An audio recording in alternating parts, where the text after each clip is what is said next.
Hello, this is episode 33 of the Cognitive Gamer Podcast. I'm your host, Dr. Stephen Blessing, professor of cognitive psychology at the University of Tampa. I use games to both explain and explore concepts in psychology.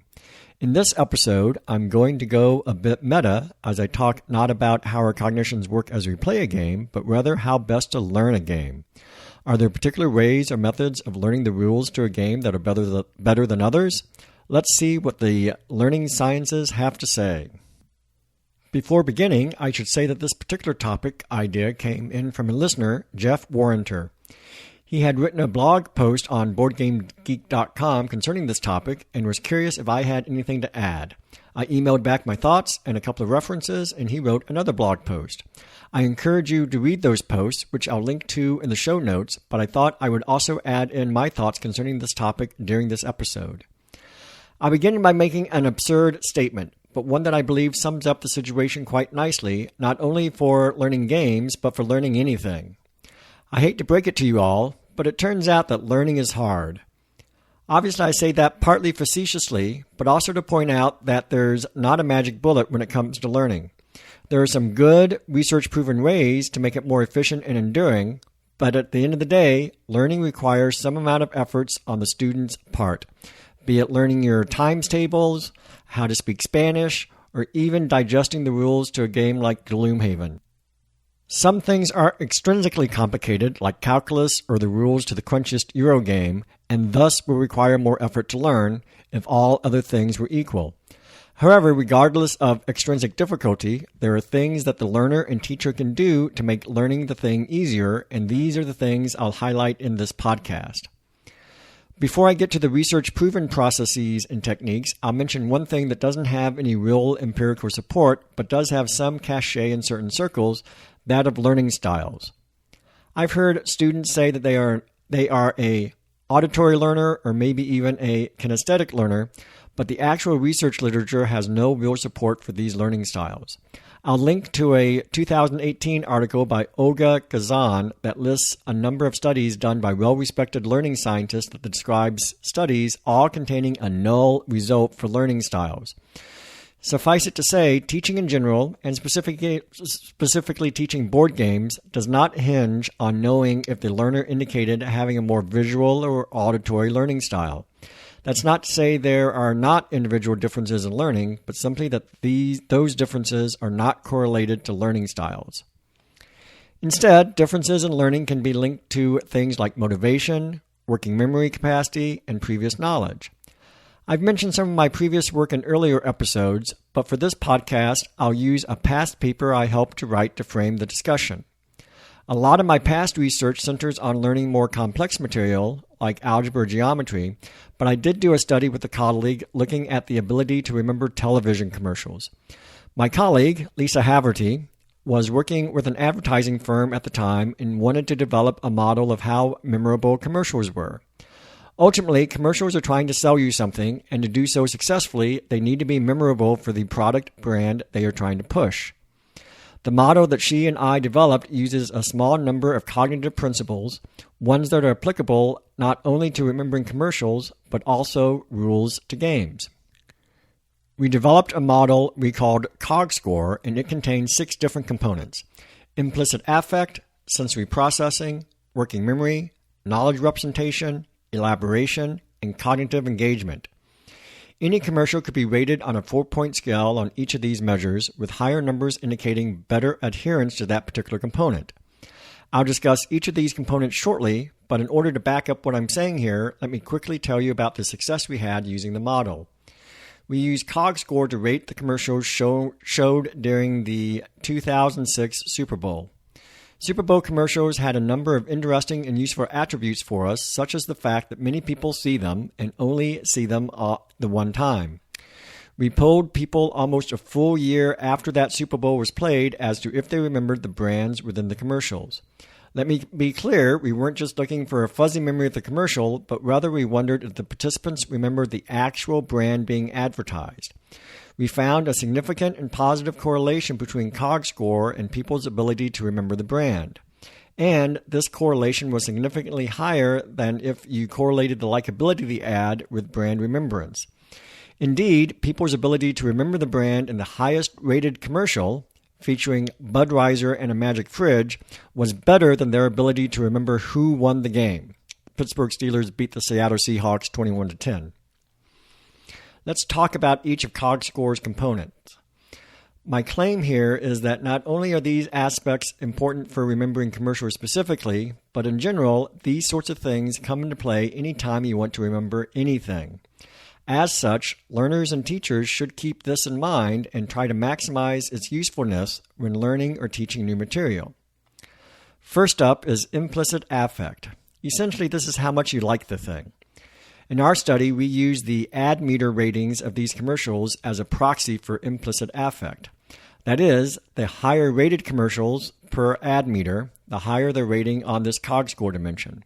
I'm not going to say too much about this one, as this isn't a cognitive principle per se, but it stands to reason that if you like something, if you have a good gut reaction to it, you remember it more. Some people just like a game's theme because they like the Cthulhu stories or they like pirates, and some people just won't latch on to it because of the theme. There are other things besides theme as well, such as art style or mechanics or maybe even the designer, but these are all essentially gut reactions that do not have a strong rational component. It's just how you feel, and if you feel positive towards something, you remember it more.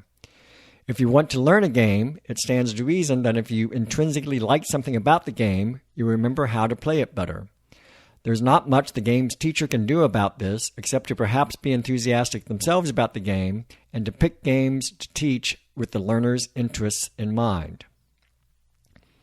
Okay, let's start talking about the more cognitive components, ones that can be accommodated for as you teach and learn a game.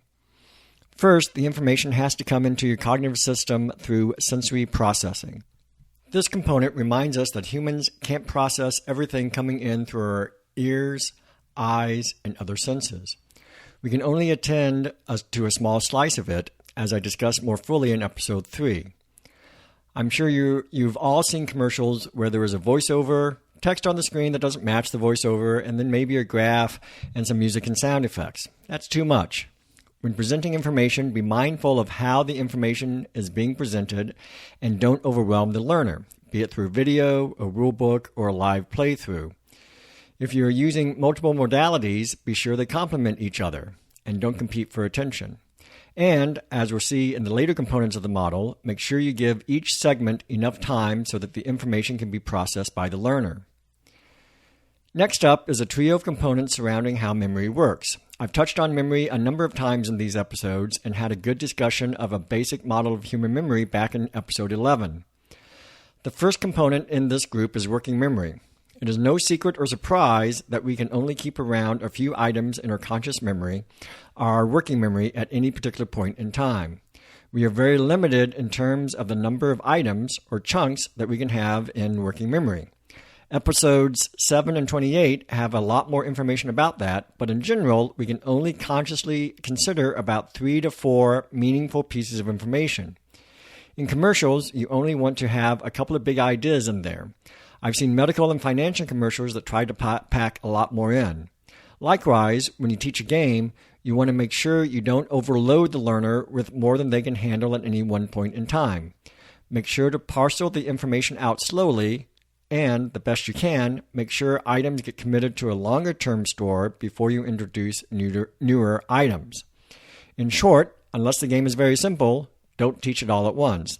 Think of ways to introduce a little bit of it at the time. The other two memory items form a nice pair: knowledge representation and elaboration.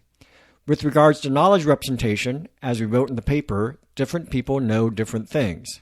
Lisa particularly liked that line. It's simple, but it's true. You need to work with what the learner already knows, what their current state of knowledge might be.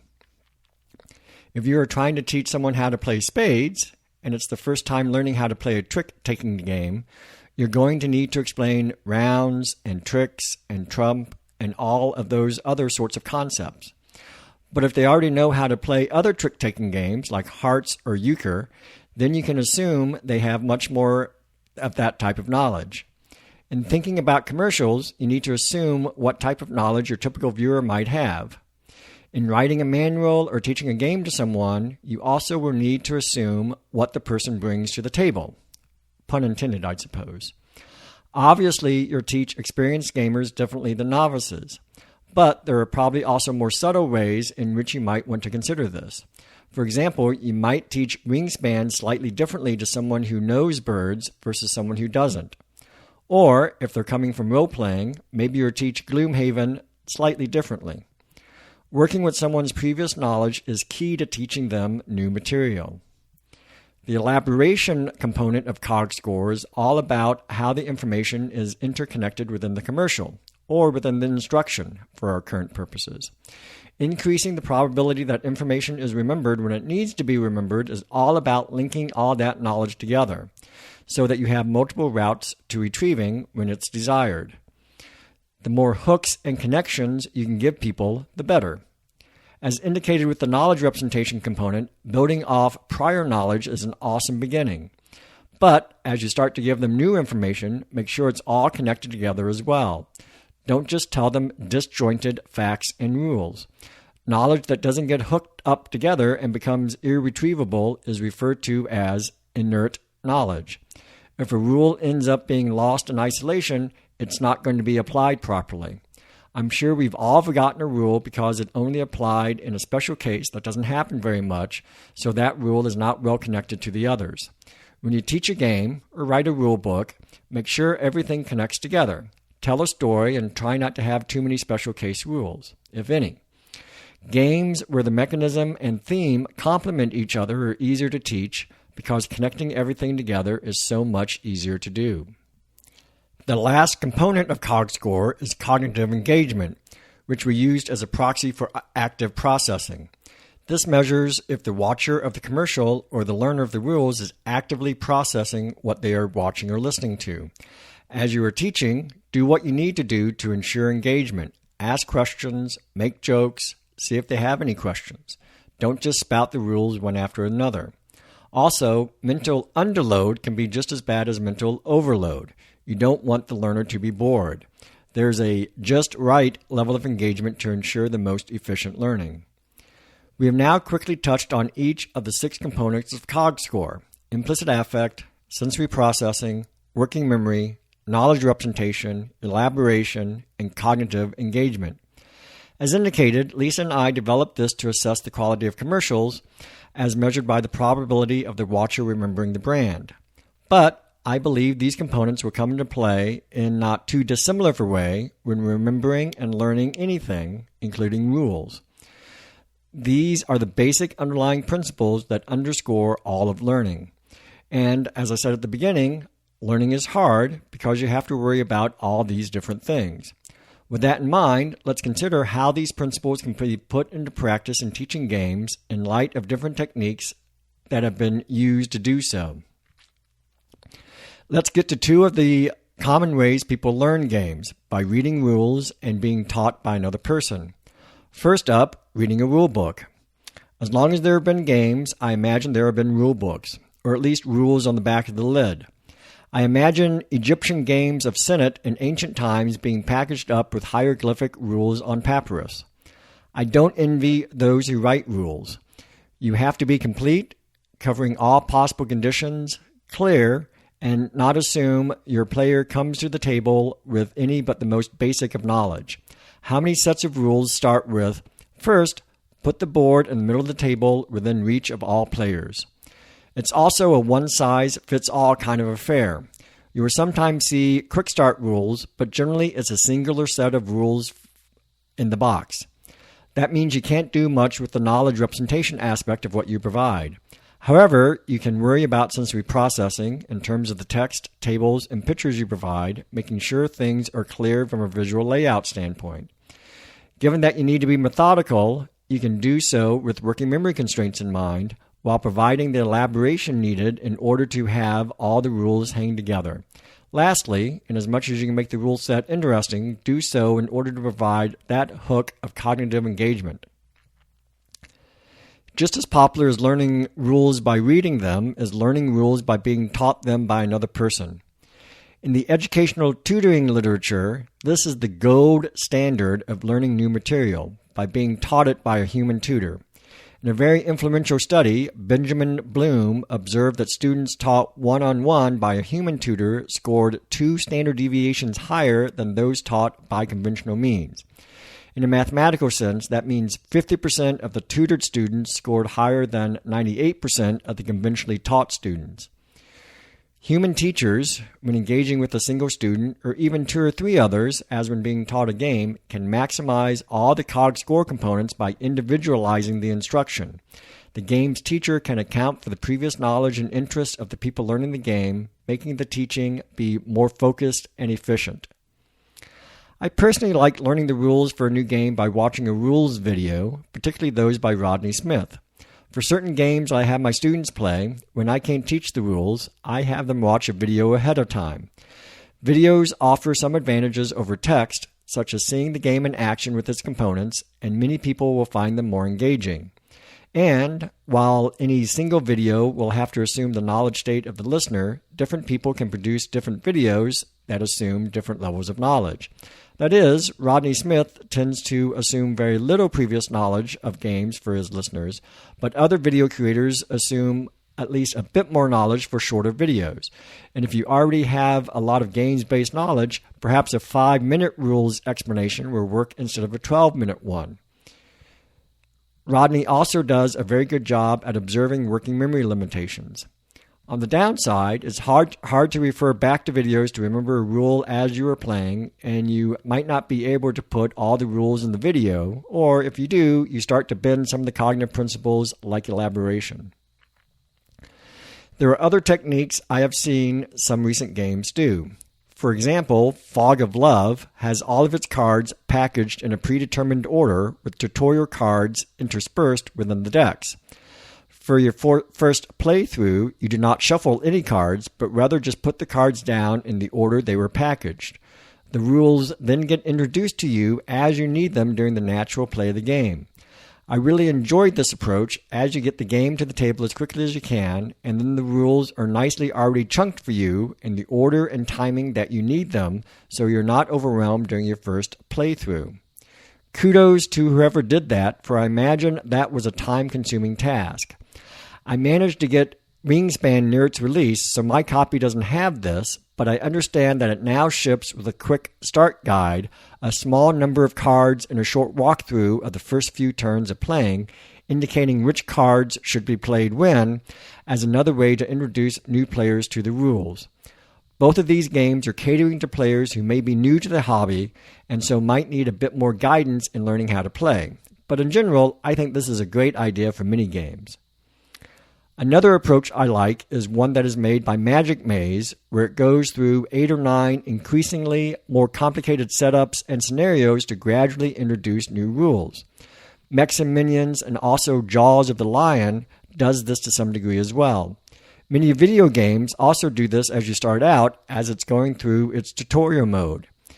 These learning by doing approaches are awesome and more than likely will naturally capture a high COG score-like rating as they reduce working memory capacity, have you interact with the game itself, and will naturally create links across the different parts of the game. I recognize they are hard to do, but will result in players more efficiently and more strongly learning the game. One last interesting point to make. When we did our COG score study, we noticed that sometimes people will remember an incorrect product for a commercial but would still have the right category. For example, that particular year, there was a FedEx ad, but some people remembered it as a UPS ad. In commercials, that's terrible because essentially that company has just spent millions of dollars to do an advertisement for its competitor. As another not too surprising example, if you are not Budweiser, don't do a beer commercial during the Super Bowl. Coors made that unfortunate decision that year. In our paper, we called this phenomenon brand fuzziness.